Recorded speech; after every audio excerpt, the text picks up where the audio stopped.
So let's devolve and come back home. So, Molimo, let's start where we should again. The governors are complaining that the national government is holding a lot of functions, more so when it comes to healthcare, road infrastructure, and specifically, let me quote what Governor Anyang' Nyong'o of Kisumu said, that he said that the government is making devolution the government is not supporting devolution by saying that, accusing it of undermining devolution by clinging to functions that should be managed by counties, particularly on road sector. One of them, the governor said that the existence of the Kenya Urban Roads Authority, KURA, and the Kenya Rural Roads Authority, KERA, was unnecessary and betrayal of the spirit of devolution enshrined in the 2010 Constitution.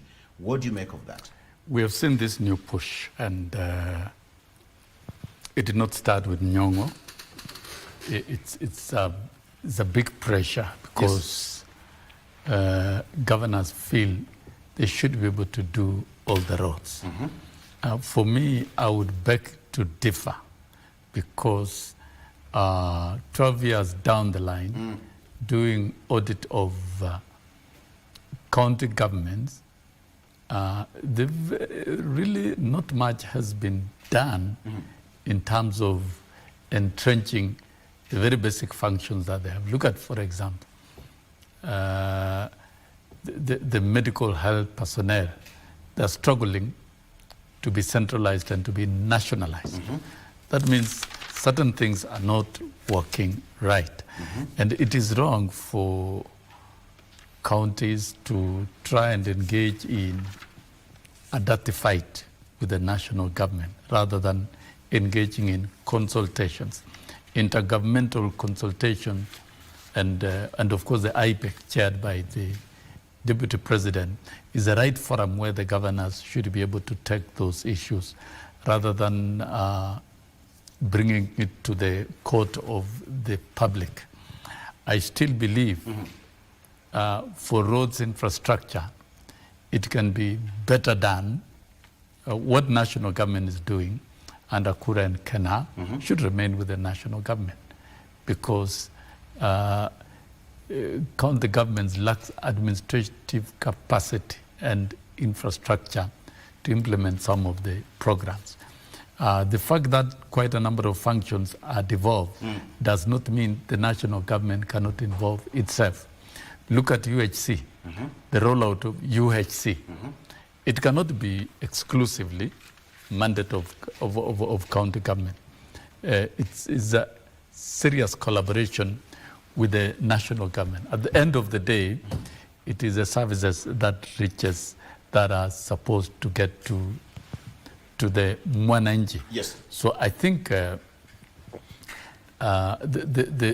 Council of Governors have got to retreat and rethink and look at how effectively they have done the roles which really they are doing, it's within their mandate, like water, like healthcare, like agriculture.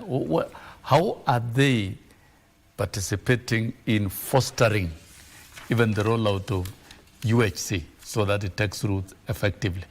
You know, trying to get to a frontier of confrontation between the county and national is not right. There should be collaboration in the implementation of these programs and execution of certain functions.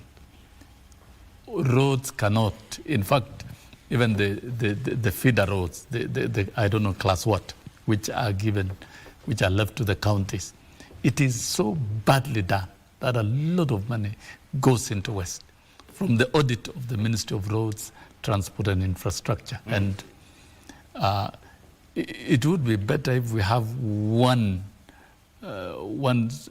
stop shop for rolling out roads infrastructure across the country, rather than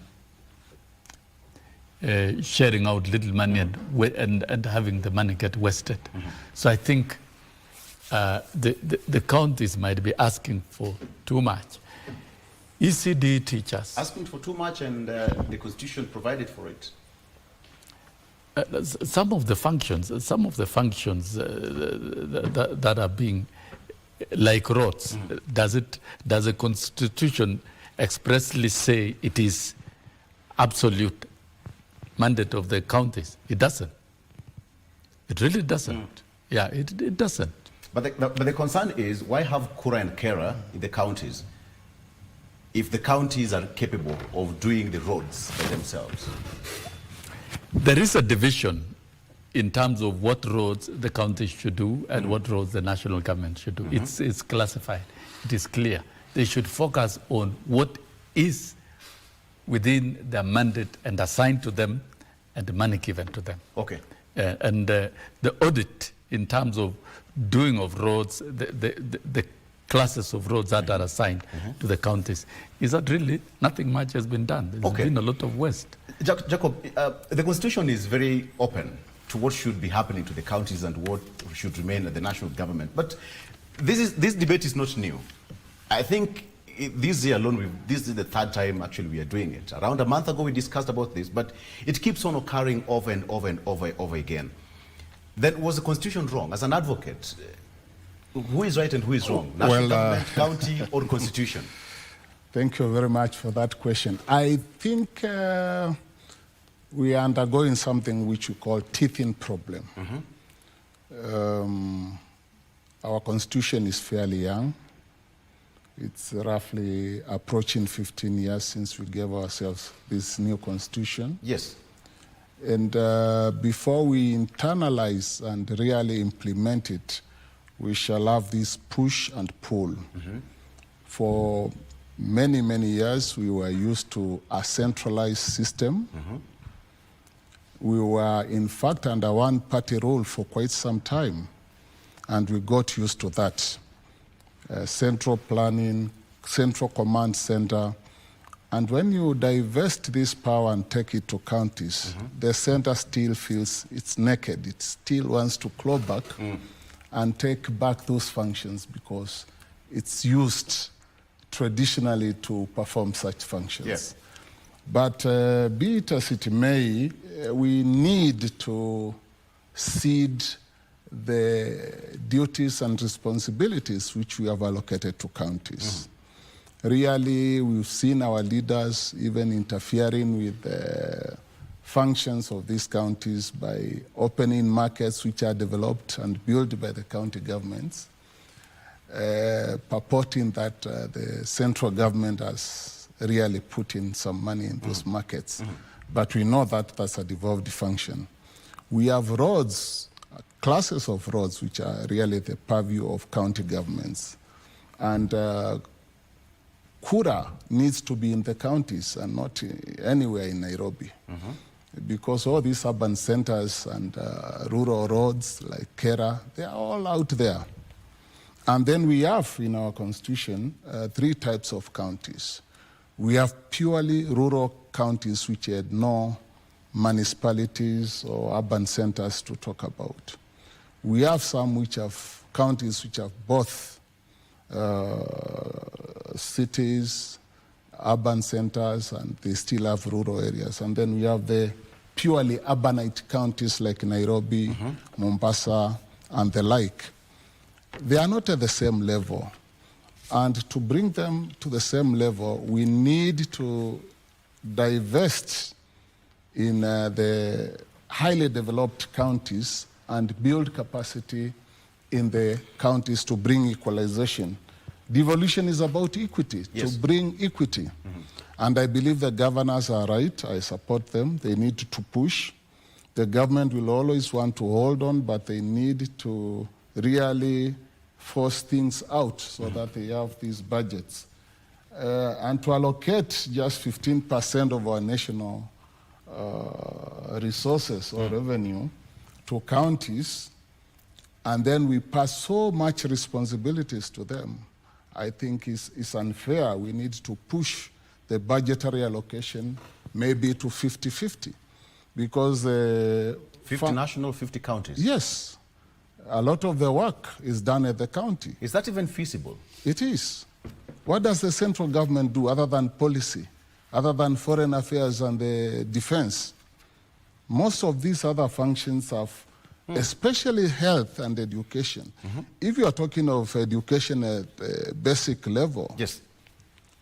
where you are starting to build a child, that's more important than a university, because it's the foundation of a nation. We've devolved that. So we need to rethink again whether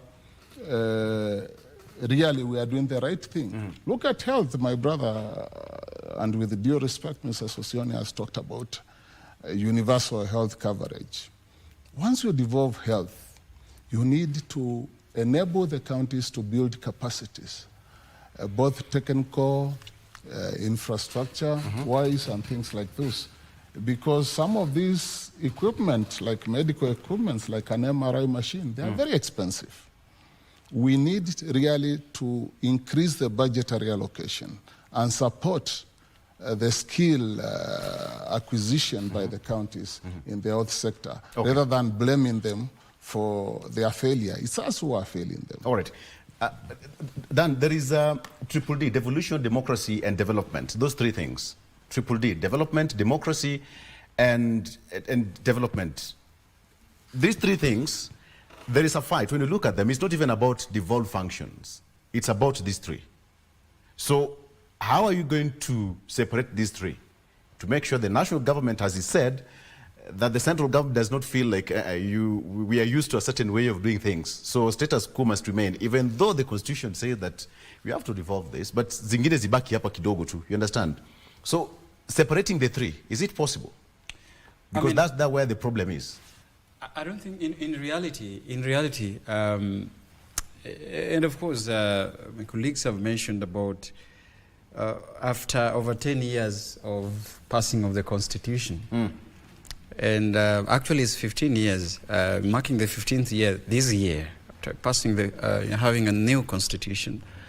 But then you can see how there is still misinterpretations about how responsibilities are shared between the national government, which is the central government, and the devolved system of government.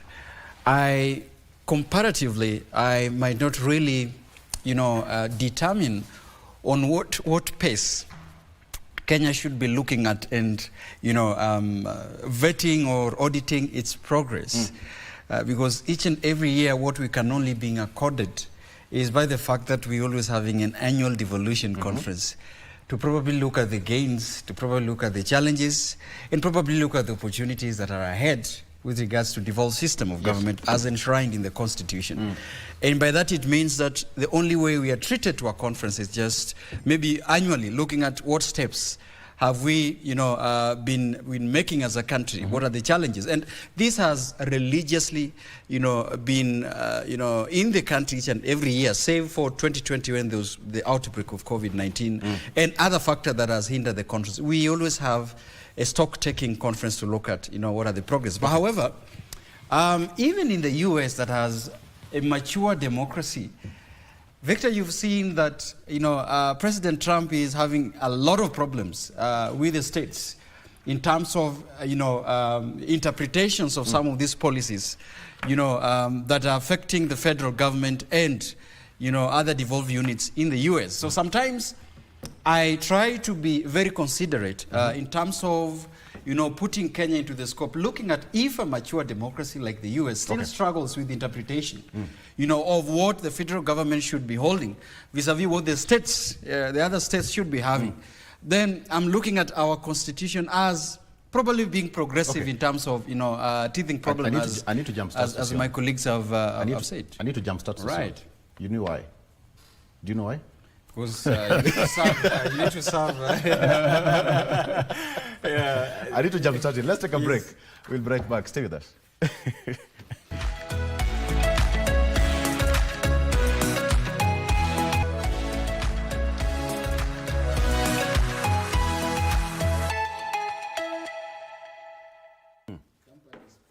Come and run your hotels. Welcome back. Karibu sana. All of us are now well jump-started, but most importantly, Sosioni is now feeling very well. All right, so Daniel, I asked a question about devolution, democracy, and development in Kenya, and more so on devolved units. You're making your submission. Yeah, I was sorry about that. So before we went to break, I was just saying that it's quite difficult to look at what to use in terms of measuring and prescribing the tremendous steps a country might make. But I think we as a country have an opportunity always to take stock. I think that is what I was mentioning. But I think on what is making the headlines, I also struggle to look at, before then we come in, just trying to understand where in the Constitution, especially from Article 176, yes, where is it really mentioned that the handover of, to devolve units would include, roads. Mm-hmm. I struggle, maybe Wakili would probably chip in, but then would the absence in terms of explicitly mentioning some of these devolved responsibilities would also be then a gray area that exposes us to the legal and political tasks that we are witnessing between the national government, and the devolved unit. So I think the Constitution in specific parts have been very clear on certain devolved functions. Mm-hmm. Like health, those controlling leak and licensing on all those things, looking at some aspects of, that has been very clear when you look at that particular. But these, maybe we are getting that we can be told. Matters of Kenya Urban Roads Authority or Kenya Rural Roads Authority, to me, probably is a gray area that needs a lot of political and legal interpretation for the country to understand then what is the source of the tussle. But I think in this case it would be more political than legal. Because exactly, that's what I'm saying. That's what I'm saying. That the Constitution is explicit about it. One of the push of this particular transition has been, the boundary between political and legal tussles between these two cadres of government, probably including what we are talking about right now. But also, could it also be that the devolved functions and governance are realizing that the National Assembly, because the role of the National Assembly has also been conflicted. Whereas, as 2 weeks ago, you saw the ODM leader reprimanding the members of parliament. Yes. You understand that to make sure that they respect the devolved units or the respect responsibilities that were there, they should not be used in terms of trying to, hinder the functioning of devolved government.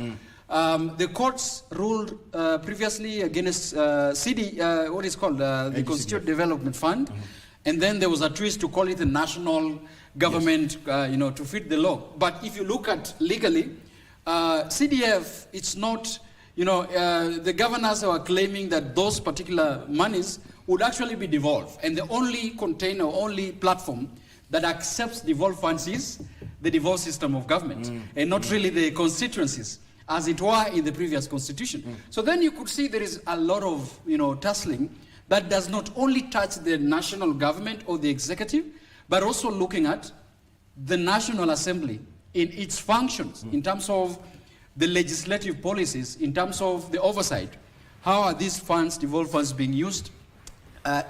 They should be allocated also to the national members of National Assembly. So there is a lot of dynamics within, not just governors reading, misreading the script, but I think it's more political because they have realized that members of parliament are equally eyeing, some of these particular responsibilities.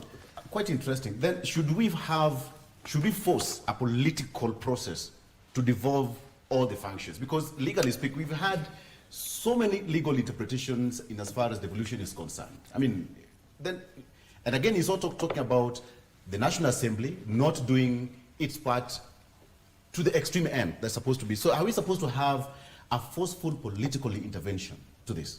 No, we can't have a forceful political intervention. The debate should go on. It is healthy. There's nothing wrong. The governors raise what they're raising. But I think what is important is the IPEC forum that the Deputy President chairs and Intergovernmental Budget, Economic and Budget Committee that is able to identify certain critical roles and activities and programs that must be funded and is funded. Yeah. The Constitution was wisely drafted so that at whatever level, we cannot have very adversarial conflicts. But I think what is happening is ideological suggestions from the counties that should not escalate to deteriorated conflicts. At the end of the day, we are debating about development, yes, whether it's national or counties. And I think we should have a more sanitized way of governance so that it doesn't look like the national government and the county government, there is a red line and an electric fence between the two. There's a point of convergence. That's a fact for sure. None of, if we talk of health, it is devolved. But at the national government, you have the Ministry of Health. That superintends the execution of all this. And to the extent of what counties does and what national government does is very clear in the Constitution. And these are items for continued conversation. All this is about leadership and how we perceive it. Because at the end of the day, the programs must be executed. Why did we fight for devolution?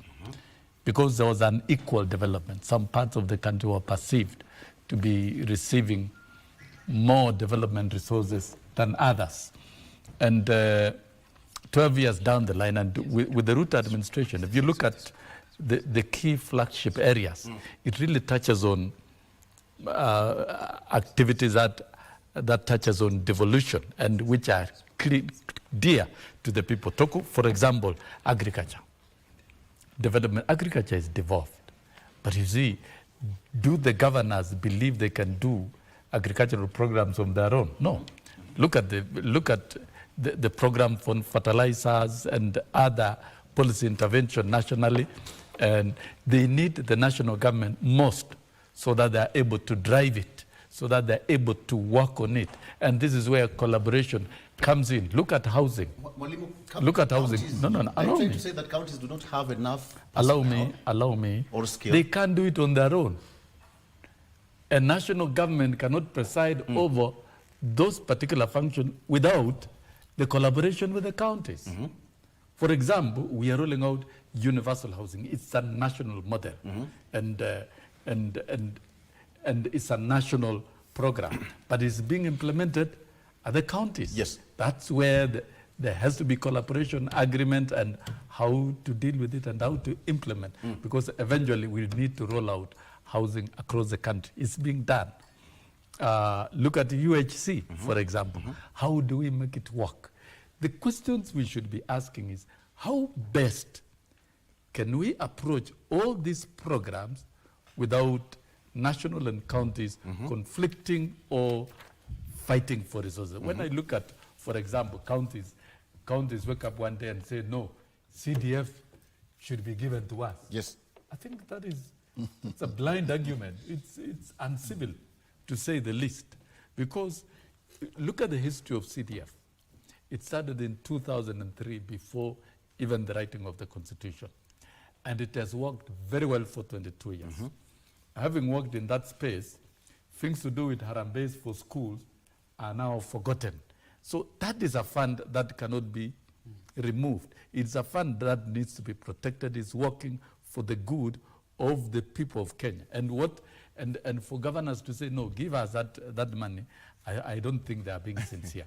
What we need to talk about here, what we need to talk about here, and what governors need to do, is to campaign for more resources for their programs, and programs that invite collaboration with the national government. Yes, it should be done within agreed frameworks. Okay. Yeah, it should be done within agreed framework. But you don't take adversarial position and start issuing statements that the national government is killing devolution. Wakili is not agreeing with you. In fact, Kenya Kwanza administration is complementing a lot the devolution programs in this country. And of course, as a country that is faced with limited resources, you've seen the debate on the shareable revenue allocation to the counties. It's a big issue. Okay. So I think we can think progressively rather than think and act retrogressively. We are progressive. Yes. Let us be progressive. Yes, Jacob. I do disagree with the strong sentiments from my brother, Honorable Sosion. I think we need to remember that devolution is not new in Kenya. In fact, our independence constitution had Majimbo, and we had the Senate, we had the same institutions, although the units, the devolved units were fewer, but the approach... There were few in terms of provinces. Yes. Yes. The approach was more fragmented because it was tearing the country apart, and we had to do away with devolution. But it was a mistake. We should have modified and corrected what was not working. I remember very well in my area, because I come from Coast Province, we used to have the so-called indigenous people walking around and telling us, you will pack and go where you came from. And there were usual tensions, especially every election cycle and things like those. But fast forward, our 2010 constitution has tried to mitigate these pulls and pushes. And the confusion which we are faced with is merely because we are running a unitary system because we have a unitary state by the constitution. Kenya is a unitary republic de jure. And we are trying to introduce a concept from federalism, which is devolution.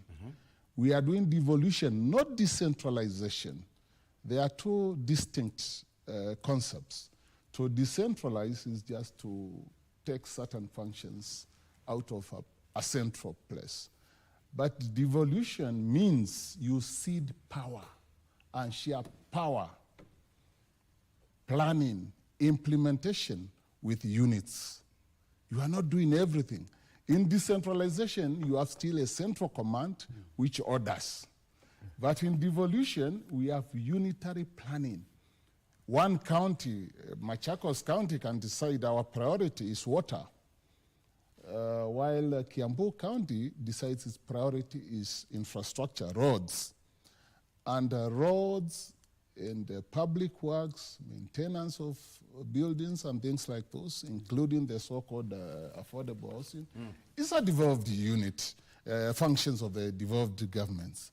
Really, the central government is putting its nose in the wrong place. Its work is policy. Should make policy to guide, should formulate enabling policies, should enable these counties to look for funds other than relying on just the budgetary support. Yeah. Because counties are enabled by the Constitution to invest, to look for funds, to borrow loans for its own development. And really you plan what is priority for you. Do you think counties can perform by themselves? Mwalimu Sosion says that they don't have enough manpower or capabilities or skill to, you know... It is laughable.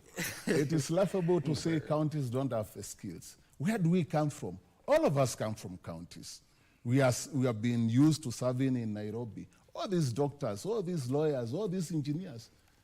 If you have to ask them, all these teachers, they come from counties, really. Exactly, yes. And when we talk of manpower, what are we talking about?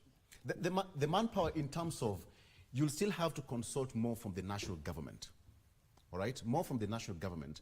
When we talk of policy making, the National Assembly sits here. That's part of the national government. So a lot of functions that will be devolved to the counties will have to pass some of the legislative processes. The counties have county assemblies. County assemblies are there. Which are there, and their purpose is to actually legislate on their own rules and regulations within the counties. They are supposed to control traffic, for example, investment, education, health. They are supposed to make their own internal rules and laws, which should not conflict with the national law. But national government is putting its nose in the wrong place. Okay, then are we bad manners? Then are we as a country trying to illustrate the pitfalls and call it and promises in the Constitution? Are we illustrating both at the same time? Well, I choose not to view it that way because that's what I said in the beginning, that it could be very difficult to provide a yardstick to measure the progress of only 15 years after the passing of this constitution. And that's what I've said. We would be very realistic with the challenges we are facing in terms of implementing a devolved system of government. In fact, because I know you're going to discuss about education. You remember even in the Article 10, principles of national government and principles of national values, and you can get that they're even mentioning devolution as one of them in Article 10. So what does that mean? That the prime, the attention we give to devolution, as well has been illustrated by, Wakili here, then it should be a priority that some of these particular functions that I've mentioned in the Constitution, by now we could be seeing a non-interfering transition to them 15 years after passing of this Constitution. But like I've said, it is probably the 3 Ds you've mentioned, that it takes a lot of legislative, it takes a lot of policy-wise, administrative-wise, but even legally to understand if the national government is ready to cede some of the responsibilities, to the county government. Because some of these particular responsibilities, as mentioned in the devolution article on how, we should transition, some of them, they believe, is what Sossion is embodying here, that you understand, that believe that the national government say that the counties cannot manage them. How do you know they cannot manage them? Because the citing is that we do not have enough personnel, we do not have qualified people to do them. But that's what I've told you. If you listen to the success that have been always being mentioned at each and every year devolution conference, of a road that has worked to certain countries, then you appreciate that certain counties in the northern frontier, for example, for the first time saw roads that they did not see them, courtesy of devolution. You could see certain counties for the first time are receiving healthcare that sometimes they had to trade or use animals to get, or use other modes of transport to get to access these facilities. Those particular small progresses are courtesy of a devolved system of government. What we need to agree here is, and again, that's why I said I'm a bit objective with this conversation. There could be fear that are we able to cede enough responsibility to the county government? For example, on construction of roads, on certain cadres of roads or certain aspects of road construction, certain aspect of universal healthcare, are they at a point where the county can be able to manage them? But that can only be answered then. What is the tussle? Is it a legal issue? Anything that is enshrined in the Constitution then should be looked at. Let me ask a question just based on what you're saying. Yes. Then what would be the best way to have devolution without disruption? A clear pathway to a new Kenya. Basically this way. What danger would the national government suffer if the entire section of devolution is devolved? Well, I only foresee a problem in terms of transition. For me, I see a problem in terms of just reading out how much. There is nothing for me as a fear factor except for, I'm going back to what I said, politics and legal issues. Yes.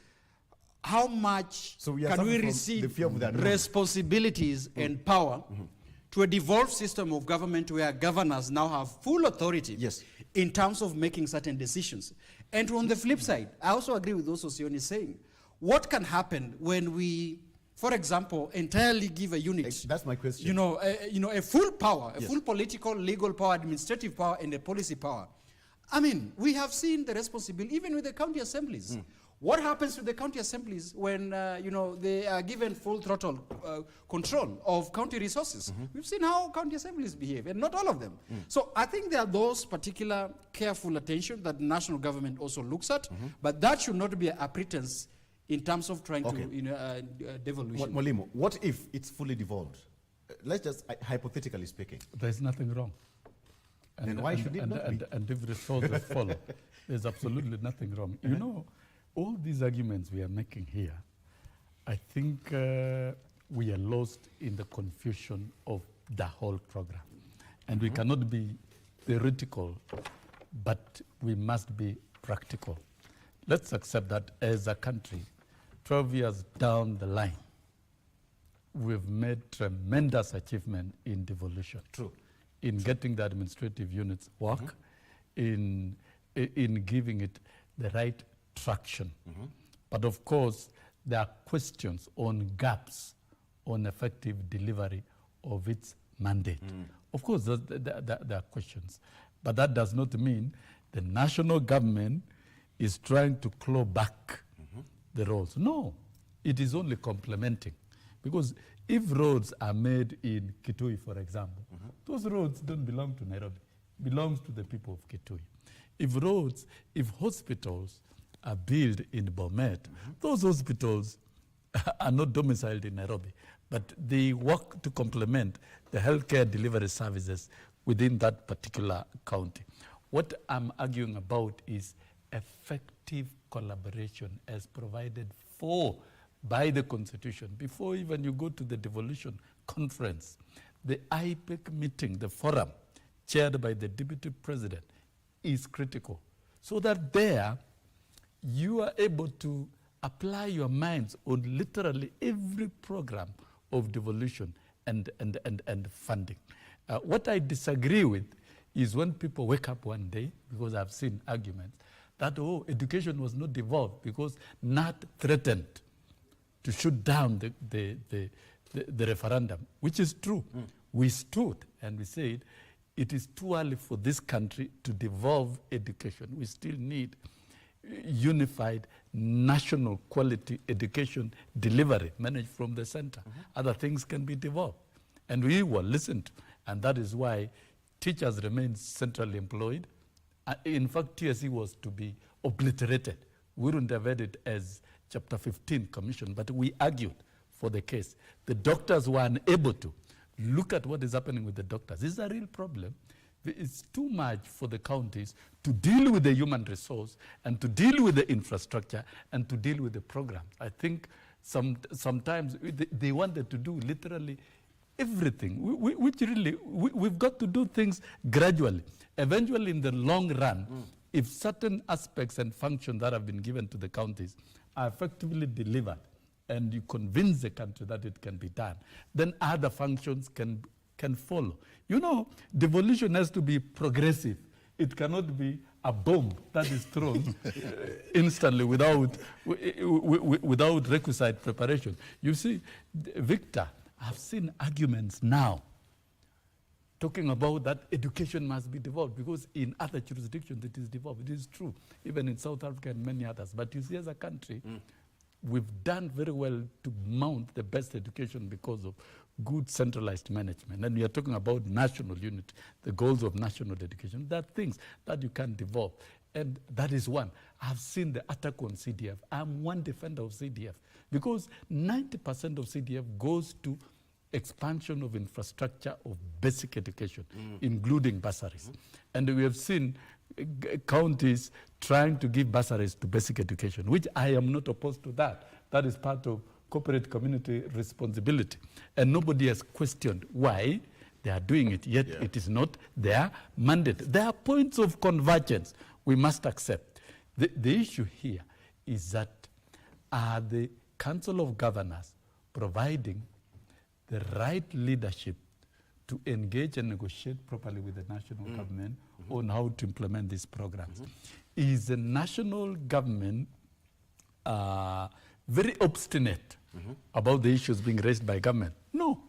In fact, the president is so open to the governors and is so passionate about the devolved units operating. That's a fact for sure.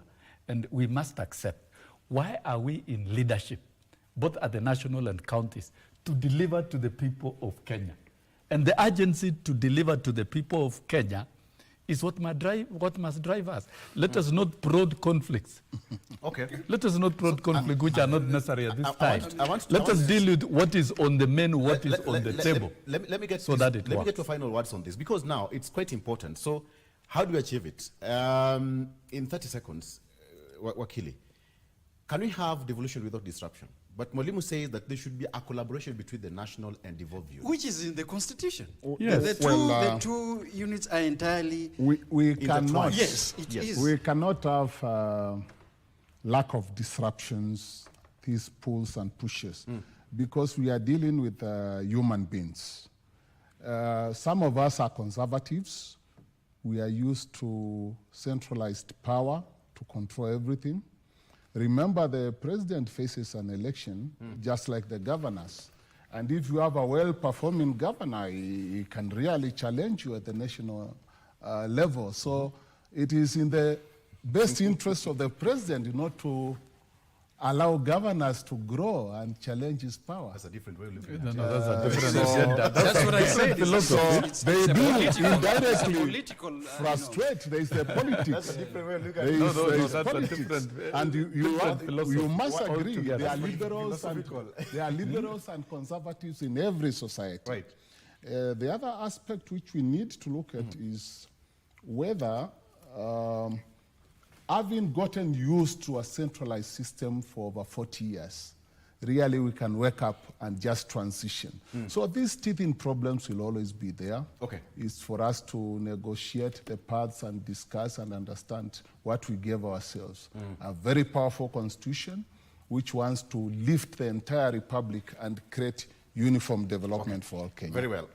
Gentlemen, I'm sure you're running out of time, but I want to give you, the president in China, Daniel, as a student of international relations and policies, anything good coming out of it? Already 130 billion shillings signed already? There's a deal to that? What more should you expect? I am yet to, is it a loan? Is it a grant? Is it whatever? I mean, whatever comes, because then we just give me a small time, at a point where, before even we come to 130 billion, I am happy for the first time that we are neither west or east. That is the question I wanted to ask. But we are moving forward. Very important point, and I congratulate the president for always saying that we must resist the temptation to be caught in the fights of geopolitics. Because if that happens, we might not make a tremendous progress in our international diplomacy. I am also happy by the fact that, you know, it is a state visit that has been organized in the background of a trade war. Remember, in the background of a trade war between the East and the West. Between the East and the West. Yes. So we are also hit by a tariff, just like any other, you know, countries that are, you know, transacting with America. So it is good that our, you know, our foreign players are looking towards reaching out to other countries, especially on the East. But now the problem is in the content of the negotiation, because are we looking at a different loan facility? Are we looking at a different financial model that is not hitting us with, you know, accumulated interest and a higher interest even as we pay? Are we negotiating for a facility that looks more of a grant, or probably would look half grant or half a loan? Because we already loaned, and you know, the World Bank and multinational, you know, financial institution has already raised a red flag with our national debt and international debt. Just to put it into context, the 130 billion shillings is meant to jumpstart the failed Hilton and Intercontinental hotels. Yes. And remember, we are also negotiating for the Malaba Highway. You know, you also remember that. And partly, you know, SGR that is stuck somewhere. I think that is what I saw. The problem is not really getting loans, but the value of these loans. Because this is where the tussle has been. We are negotiating to get more. But then are we able to show so much that this is what it's translating into? That has been the problem of the country. And I agree that it's for the first time. I'm appreciating the visit, because not so many of these countries, as a student of you know, international diplomacy also, not so many of these countries are invited to have a sitting with, you know, a nation that is within the G7. So I think we are looking towards where we are coming from. And I think China-Kenya relationship must be based on mutual interest. It must be based on a certain, you know, interest that is a win-win for both the nationals and the country. Very good. But can we also look at other frontiers of development, global technological development, because this is where the world is going to. China has been, a player in the global technology. We need 20 seconds to Yes. He's 20 seconds. You know, Kenya-China relationship is part of the African agenda to unlock development of Africa. And Africa for a long time has worked with the West. And when China came into Africa, Africa has realized tremendous development and unlocking of its potential.